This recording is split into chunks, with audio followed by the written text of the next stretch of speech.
Welcome back, everybody, to another week's deep dive. And this week, things are, well, a little different than usual. Yeah, we're kind of in uncharted waters right now. I mean, there's a pretty big thing that happened this week that's kind of hard to ignore. It is, yeah. Yeah. The U.S. election is kind of front and center in everyone's mind. Yeah, Yeah. exactly. And I mean, even though we always look at the big trends in AI, Hmm. there's no way we can't connect that to what just happened on Tuesday. For sure. And I think the election results, they're really going to shape the future of AI, Oh, absolutely. especially in terms of, how quickly things develop and what kind of regulations we might see. Yeah, it really does feel like we're on the edge of a Wild West scenario, Kinda. Yeah. especially after hearing some of the things that were said during the campaigns. Yeah. But even with all that going on in the AI world, it just keeps chugging along. Oh, absolutely. Yeah. There's been so much happening this week, Yeah, it's crazy. from surprising price hikes to crazy new tools, Yeah, even a robot dog that's basically indestructible. that's wild. Been a busy week. Okay, so let's break this down a little bit. First, let's talk about the potential fallout of the election. Right. What are we looking at here when it comes to AI? What changes might we see? One of the biggest things that people are talking about is what will happen to Biden's AI executive order. Oh, yeah. I remember that order that came out that was all about making sure AI models were safe Right, right. before they were released and giving the government more oversight, particularly when it comes to AI that could affect national security. Yeah, and it sounds like some people want to get rid of that executive order. That's right. There's been talk about sweeping executive orders that would boost military AI development and scale back regulations. Wow. There's even been talk of Manhattan projects for military AI.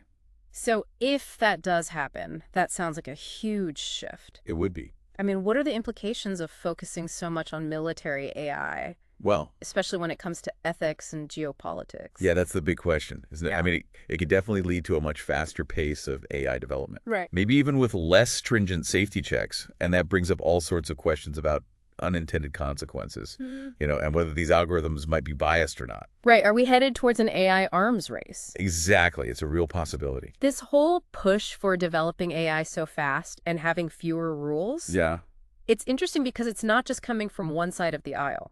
that's right. We're seeing people like J.D. Vance, who's, a big Trump supporter, Right. actually advocating for open source AI, Yeah, which is not something you usually hear from folks who are so pro-military. that's true. His argument is that big tech will just use regulation to stifle competition and keep all the power for themselves. Okay. He thinks that open sourcing AI would actually lead to more innovation, and it would make these powerful tools available to everyone. But wouldn't that also make it harder to control these powerful AI models? And I mean, couldn't that increase the risk of them being misused? For sure, it's a double-edged sword. Mm. Open source AI has a lot of potential for good, but it could also make it easier for the wrong people to get a hold of this technology. It's a really tough question that policymakers are going to have to wrestle with. Absolutely. And then there's the Elon Musk factor. Oh, yeah? He's a big supporter of Trump, Right? and he's obviously the head of XAI. Yes. So how do you think all of that might play out?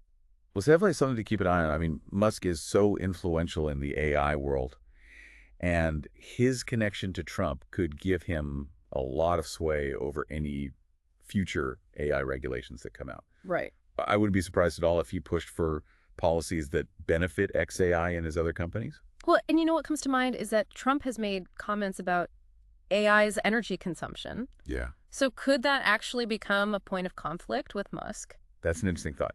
It'll be fascinating to see how their perspectives on AI and energy either clash or maybe align. Yeah, as these policies get hammered out. Exactly. But beyond the election, there's a whole bunch of other things happening in the world of AI right now. Oh, yeah. So much. I mean, we've got some mind-blowing new developments in AI image and video generation. Definitely. Are you ready to talk about some of these tools? Absolutely hit me with it. I'm always excited to see what's pushing the boundaries of creativity in AI. Okay, first up, we've got Runway ML and their new advanced camera control feature. Okay. Now imagine this. You can use your own image to control the camera angles What? in AI-generated videos. Wow. It's like directing your own AI film. That is amazing. It opens up so many possibilities for creativity. You could create dynamic and visually stunning videos without even needing a physical camera. Right. Think about the potential for storytelling, education, even marketing.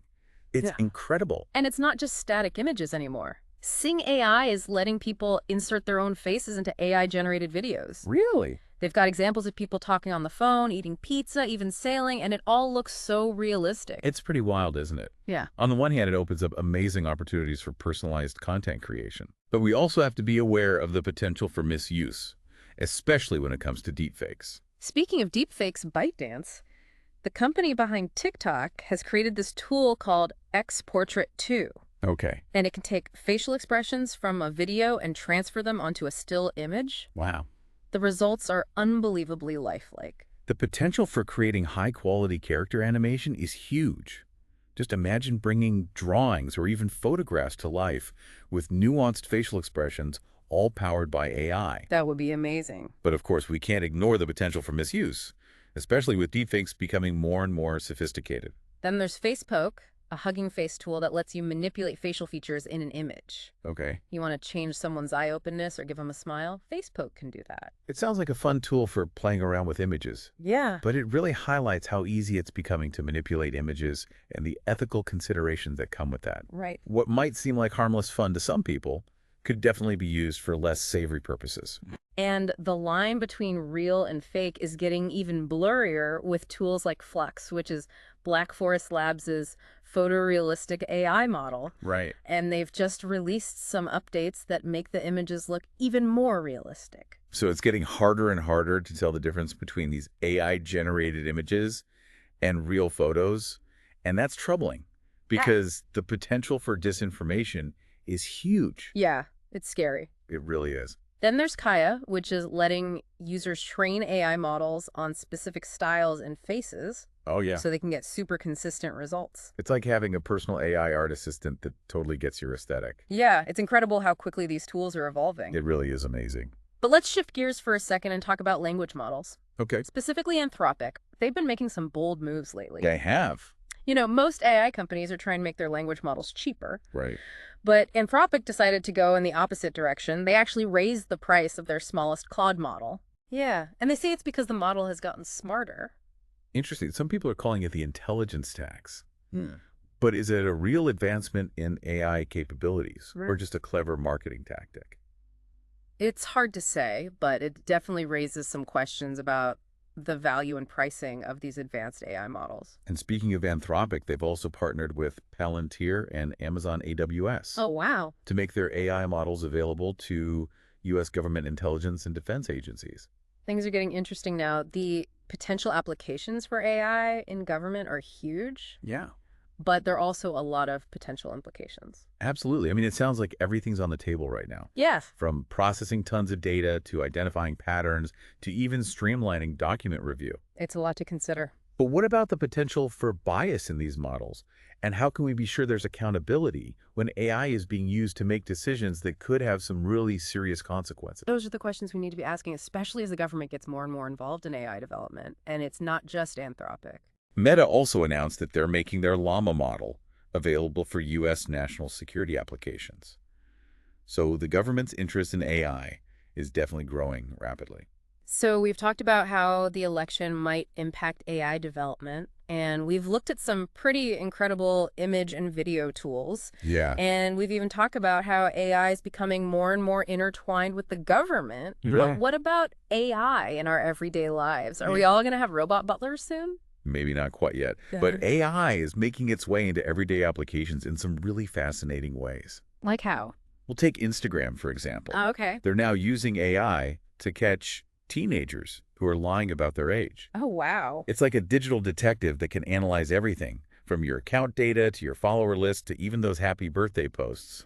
It's kind of creepy. It is a little bit, right? And also impressive. It is impressive. It's a really interesting use case, but it does make you think about privacy and how much data these companies are actually collecting on us. Yeah, it's a little unnerving. It is. Okay, so then there's OpenAI and their recent acquisition of Meta's AR head, Caitlin Kalinowski. Oh, right. Now she's going to be leading OpenAI's hardware efforts, so they're going to be focusing a lot on robotics and bringing AI into the physical world. This is huge. It suggests that OpenAI is really serious about developing physical products and robots. It makes you wonder how this will change the future of work, our homes, even just our daily interactions with machines. It's a whole new frontier opening up. And they also bought the domain name chat.com, Oh, wow. apparently for $15 million. That's a big investment. It's a huge investment, and it really shows how ambitious OpenAI is. They clearly want to be the top dog when it comes to AI-powered chat and communication. And snatching up that domain name is a very strategic move. For sure. And for our more techie listeners, OpenAI also released something called predicted outputs, which is supposed to really reduce the delay for GPT-4 and GPT-4 Mini. You can get all the details in the show notes if you're interested. Cool. But now let's talk about the Hume app. It uses AI to understand emotions and have more empathetic conversations, and they just added new voice and personality options. So it's getting more sophisticated. Yeah, they're really stepping up their game. It's pretty amazing. Imagine having an AI assistant that not only understands your words, but also how you're feeling. Right. This could really change how we interact with technology, and it could even lead to AI providing companionship or mental health support. It's kind of mind-blowing, Yes, but also a little scary when you think about it too much. for sure. And Microsoft is also integrating AI into everyday tools like Paint and Notepad. Oh, yeah? Now you can use AI to generate images, erase things, manipulate text. So AI is becoming more and more accessible to everyone. Exactly. It's not just for tech experts anymore. It's exciting. And to really illustrate just how widespread this trend is, I'm going to run through a few more developments really quickly. Okay. Prime Video is using AI to create recaps of TV shows. The iOS 18.2 beta has limited ChatGPT integration with Siri, but it also tries to upsell you to ChatGPT Plus. There's this tool called Bolt.new that can actually build entire apps from a single prompt. They even made a Tetris game in a few minutes. Wow. Then there's Wendy's, and they're using Palantir's AI to optimize their supply chain to make sure they can keep up with the demand for those dollar Frosties. Nice. We've also got SingularityNet's AI, which is learning how to play Minecraft. NVIDIA released some new AI and simulation tools for robots, including a digital twin concept for training robots in virtual environments. And Unary Robotics showed off a walking robot with a human-like gait and this crazy robot dog that can balance on two legs, even when it's being physically abused. It's a lot to take in. It really is. There's just so much happening right now. It's incredible how much AI is changing the world around us. It really is. I mean, what are your thoughts on this explosion of AI advancements? I'm honestly feeling a mix of excitement and apprehension. I get that. The potential is incredible, Mm. but it's also kind of overwhelming. I think that's a totally normal reaction. Right. These developments, they really make you think about the future of work, creativity, privacy, even what it means to be human in a world that's being shaped more and more by AI. It's true, and it's a lot to process. It is. But I'm really curious to see what happens next. You too. Like, what will this world look like in 5 or 10 years? Well, you're in the right place because we'll be diving deeper into some of these individual developments Okay. and their potential impact in part 2 of this episode. Awesome. And we'll also be sharing links to all the tools and resources that we talked about today in the show notes. Great. So everyone, be sure to join us for part 2, where we'll continue our exploration of AI and what it means for all of us. That's going to be great. It's amazing to see AI moving beyond the digital world, Yeah. you know, actually starting to interact with the physical world. Right. We talked about OpenAI and Caitlin Kalinowski leading their robotics efforts, Right. but there's so many other companies doing fascinating things too. Yeah, like Unary Robotics. Yeah. And that robot dog that can take a beating. I know. I mean, seeing that thing withstand all those kicks and blows without falling over, Yeah. it's mind-blowing. What could we even use that for? Oh, yeah. Imagine robots that can navigate dangerous areas or disaster zones, Yeah. you know, like search and rescue missions. No, that's a great idea. Yeah, it's like something out of a sci-fi movie, It is. but it's becoming reality thanks to AI. So robots are really going to be part of our lives then.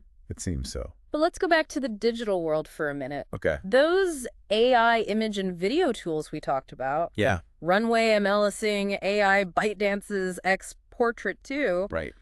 they're making it hard to know what's real and what's not. I know. It's like we're entering a whole new era of media literacy. Yeah. Where we constantly have to question everything we see. How do we even know what's real anymore? Exactly. It's like we need a whole new set of skills Right. to figure out what we can actually trust. It's a bit scary. It is a little bit, yeah. But these tools also have so much potential for creativity. Yeah. You know, especially in fields like filmmaking or art and design. Oh, absolutely. Yeah. I mean, imagine what artists and designers could do with these tools. Yeah. It's like giving them superpowers. And think about personalized content, you know, Yeah. video games where you're the main character or educational experiences tailored just for you. It's really exciting stuff. And it's not just entertainment and education. Right. It could change healthcare and scientific research, too. I mean, imagine using AI to design personalized treatment plans or simulate complex experiments. The possibilities are endless. It really is mind-blowing. It is. But as with any powerful technology, Yes. there's always the risk of misuse. Of course, we need to have these conversations about ethics, Yeah, how to use AI responsibly. we do. And we need to do it now before it's too late. Right. And this is especially important when it comes to governments using AI, Right. especially for intelligence and defense. I mean, how do we make sure these AI systems are being used ethically? What kind of safeguards are there to prevent bias and misuse, especially when it comes to things like national security? It's a big deal. It is. And what about AI in warfare? Oh, yeah. I mean, that's a whole other level of complexity. It really is. The development of autonomous weapon systems is a huge concern. We need international discussions and agreements to prevent an AI arms race. Right. We need to make sure humans are still in control. Absolutely. These are some intense topics. They are. But they're so important. Yeah, as AI becomes more powerful, we need to work together to make sure it benefits everyone. I agree. So we've talked about the big picture stuff. Yeah. But what about how AI is affecting our everyday lives right now? Well, think about those AI features in Microsoft Paint and Notepad. Yeah. Those are tools everyone uses. Right. And now they have AI features that can save you time and help you be more creative. So it's not just for the techies anymore. Exactly. Anyone can use these tools. And speaking of making AI accessible, what about Bolt.new? Oh, right, the app builder. You just give it a prompt and it builds a working app. It's amazing. It's like anyone can be a software developer now. It could lead to a wave of new innovations. Yeah, because now people with great ideas but no coding skills can bring them to life. It's democratizing software development. I love that. And AI is also changing the way we experience entertainment, too. Yeah, we mentioned Prime Video, using AI to create recaps of TV shows. Right. But that's just the tip of the iceberg. Yeah. Imagine AI-powered recommendations, interactive stories, Yeah. games that adapt to how you play. Oh, that would be so cool. It's a great time to be an entertainment enthusiast. It is, but AI can also be used for less fun stuff. Okay. Like Wendy's using it to make sure they have enough Frosties. Oh, yeah, their AI supply chain. Yeah. Pretty smart. And remember that AI learning to play Minecraft? Oh, yeah, that was interesting. It might seem like just a fun experiment, Right. but it shows that AI can learn in complex environments. And adapt. And that could be applied to real-world problems. Like urban planning, resource management, even space exploration. It's pretty incredible. It is. But we can't get too ahead of ourselves. Right. AI is still in its early stages. Right. There's still a lot of challenges and things to figure out. But it's so exciting. It is incredibly exciting. It feels like we're watching history in the making. We are. It's a privilege to be having these conversations. It is, and I love having them with you. Me too. But before we get too carried away, Yeah. we should probably talk about those robot dogs again. Oh, yeah. Those were amazing. They were so cool. They were. I think they really show the potential of AI Yeah. to create things that are both mind-blowing and a little unsettling. I think that's a good point to pause for now. Okay. We've covered so much today, We have. but there's still more to talk about. I agree. We've talked about how the election might affect AI. Yeah. We've talked about ethics. Right. We've talked about all these amazing tools. Yeah. But what about what our listeners think? Oh, that's a great idea. Yeah, so in part 3, we're going to look at some of the questions and comments we've received. Awesome. We want to know what you think about all of this. Yeah, we want to hear your thoughts and perspectives. So if you have a question about AI or just want to share your opinion, Yeah. be sure to join us for part 3 of this deep dive. It's going to be great. Welcome back to part 3 of our AI deep dive, and now it's time to hear from you guys. Yeah. I'm excited to see what everyone's thinking about all this. We got a ton of great questions and comments from our listeners, Go. and we're going to try to tackle as many as we can. Yeah, that's good. So one question that came up a lot is like AI getting so advanced. I mean, are we at risk of losing control of it? It's a great question, and it's one that's been explored in so many sci-fi movies and books. But I think it's important to remember that AI is ultimately a tool, just like any other tool. It can be used for good or for bad. So it's not so much about AI taking over. Right. It's more about us using it responsibly. Exactly. We need to be really proactive in establishing ethical guidelines for AI development. We have to make sure there's transparency, and we need to foster this culture of responsible AI use. Okay, so another question we got from a lot of people is about AI and jobs. Yeah. One listener wrote in asking, will AI steal our jobs or will it create new opportunities? It's a big question and one that I think a lot of people are worried about. For sure. And the answer is probably a bit of both. Okay. Yeah, I mean, some jobs will definitely be automated as AI gets more capable. But if you look at history, technological advancements tend to create more jobs than they eliminate. So it's not so much about jobs disappearing. Right. It's more about people needing to adapt and learn new skills. Exactly. We need to focus on developing skills that complement AI. Yeah. Things like creativity, Hmm. critical thinking, emotional intelligence. These are areas where humans still have a big advantage over machines. And speaking of advantages, here's a question about bias in AI. How can we make sure that these AI systems are actually fair and unbiased, especially when they're used in things like law enforcement or healthcare? It's a really important question because bias can creep into these AI systems in so many ways, and it often reflects the biases that already exist in the data that the AI is trained on. So it's like garbage in, garbage out. Kinda, yeah. That's Yeah. why it's so crucial to have diverse and representative data sets when you're training these AI models. And then even after it's trained, we need to constantly be checking for bias. Absolutely. We need to be super vigilant about identifying and mitigating any potential biases in these systems. And transparency is important too, right? Oh, for sure. People need to understand how these AI systems are making decisions. Absolutely, especially when those decisions have a real impact on their lives. Right. Black box AI systems where the decision-making process is hidden, Mm-hmm. those are really concerning.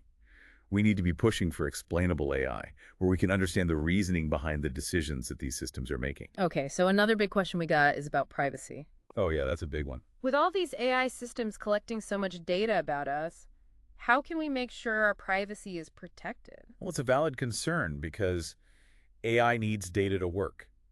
And the more data it has, the more powerful it becomes. But we don't want AI to have all our data. Right. We need to find a balance. So one approach is data minimization. Okay.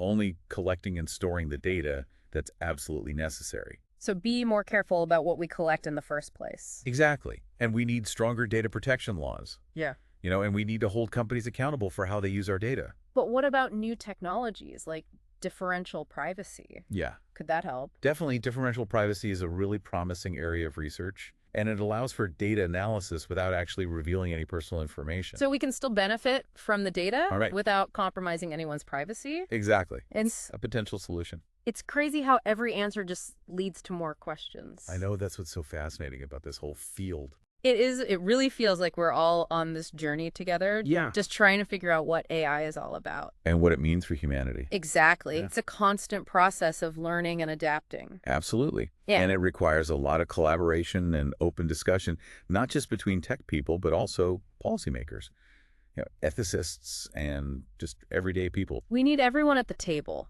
Yeah, because the future of AI is being shaped right now. it really is. So to all our listeners, thank you so much for joining us for this deep dive into the world of AI. Yeah, thanks for being here.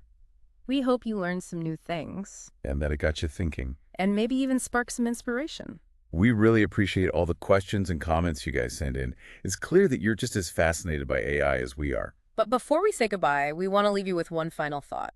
Okay. The future of AI is not set in stone. It's up to all of us to shape it responsibly. To make sure that it benefits all of humanity. So keep exploring, keep asking questions, and keep the conversation going because the future is in our hands. Let's make it a future worth fighting for. Until next time, happy diving.